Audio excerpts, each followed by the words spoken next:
Arrays and counted loops go hand in hand. So if you have a one-dimensional array and you store in a variable n the number of elements in an array variable called arr1d, then in a counted loop, our loop or iterator variable I is going to go through all of the values 1, 2, 3, 4 up to n. So in other words, it's going to go through all of the subscripts or all of the indices of the array variable, and we're going to repeat for every value of I, and the action is going to be to do something with our array variable arr1d sub I.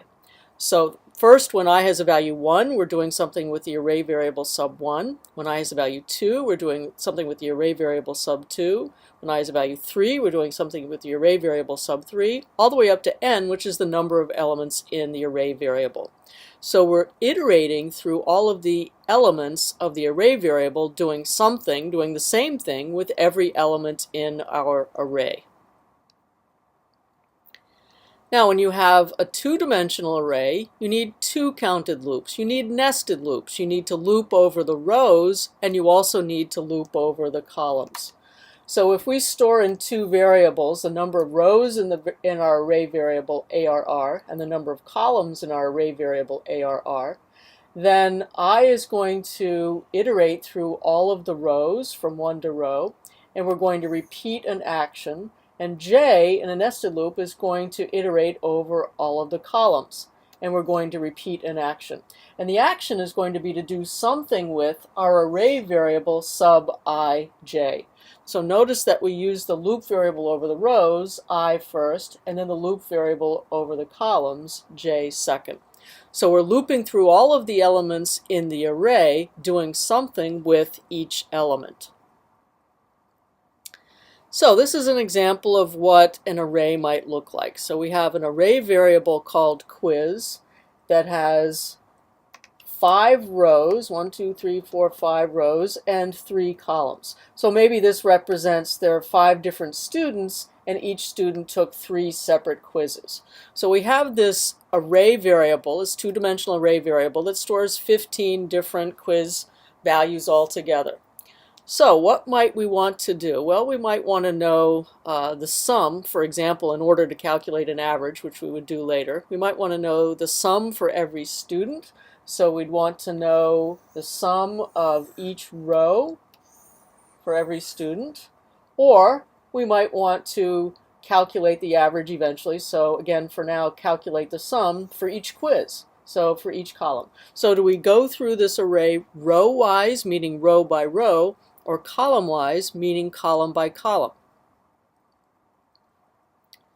Well, if we sum each row, then again we start by knowing how many rows and columns we have, and our outer loop is going to go over the rows. So I is going to go from 1 to row, the number of rows in our array variable called quiz. We're going to repeat for every value of I. So a way of thinking of this is saying that we're going to repeat for every row. For every row, we're going to initialize a sum variable to 0, and then we're going to loop through all of the values of the columns, where j goes from 1 to the number of columns, and we're going to add each element to our running sum. So for every row, we start the sum at 0. We're looping through each of the values within that row, adding them all to the running sum, and then we're going to print the value of the sum for that particular row. So again, we start by initializing the sum to 0 for every row. So what that's going to do is we start sum at 0, then we add all of these 3 numbers together. And then when I has a value 2, we start sum at 0 again, and we add all of these numbers together. When I has a value 3, we start sum at 0, and we add all of these numbers together. So we were going through this array one row at a time, adding each row to the running sum. Adding each value within the row, I should say, to the running sum. So for every row, we have its own individual sum. Now, on the other hand, if we wanted to sum each column, then again, first of all, we need to know how many rows and how many columns.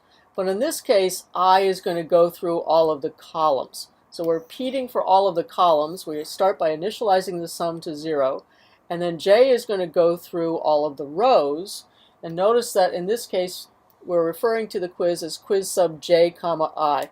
So you always index into the row first and then the column regardless of the order of the loop. So I'm giving my row index first and then the column index.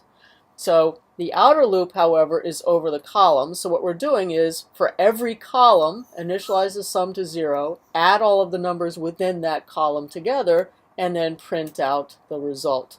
So we're initializing the sum to 0 for every column. So again, what we're doing here is for column 1, start sum at 0, add all of the numbers together. For column 2, start the sum at 0, add all the numbers together. For column 3, start the sum at 0, add all of the numbers together.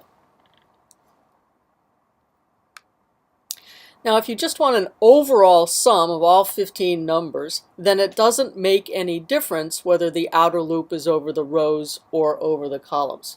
But one thing that is different is that we're going to initialize the sum to 0 before we start anything. So we start the sum at 0, and then again, it doesn't really matter whether the outer loop is over the rows or over the columns. In this case, we're going through row by row, adding every element in the quiz array to the running sum.